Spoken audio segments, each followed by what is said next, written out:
ભરૂચના ધોળીકુઈ બજારમાં રહેતા સુધાબેન ઇન્દ્રવદન ગાંધી પૂજાપાનો સામાન વેચવાનો વેપાર કરે છે.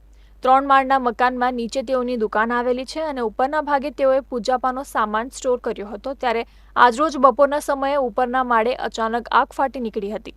સામાનના કારણે આગે જોતજોતામાં વિકરાળ સ્વરૂપ ધારણ કરતા આગની જ્વાળાઓ અને ધુમાડાના ગોટે ગોટા દૂર દૂર સુધી નજરે પડ્યા હતા. આ અંગેની જાણ થતાની સાથે જ ઘરમાં રહેતા લોકો સમય સૂચકતા વાપરી બહાર નીકળી ગયા હતા.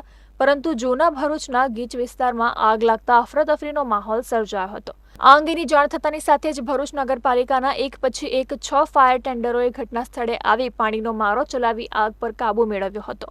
બનાવની ગંભીરતા સમજી ભરૂચ મામલતદાર માધવી મિસ્ત્રી સહિતના ઉચ્ચ અધિકારીઓ પણ ઘટના સ્થળે દોડી આવ્યા હતા અને આગ વધુ ન પ્રસરે તે માટેની તકેદારી રાખવા ફાયર વિભાગને સૂચના આપી હતી. ફાયર વિભાગની તકેદારીના કારણે આસપાસના મકાનોમાં આગ પ્રસરી ન હતી. આ બનાવમાં કોઈ જાનહાનિ ન થતા સૌએ રાહતનો શ્વાસ લીધો હતો. ભરૂચ ફાયર બ્રિગેડની 4 ગાડી અને જીએનએફસીની 1 ગાડી એમ 5 ટેન્ડર મળી ભારે જહેમત બાદ આગને કાબૂમાં લીધી છે. સદનસીબે કોઈ પણ જાનહાનિ કે કોઈ પણ ઈજાના અહેવાલ નથી. આગ લાગવાનું કારણ હજી અગમ્ય છે.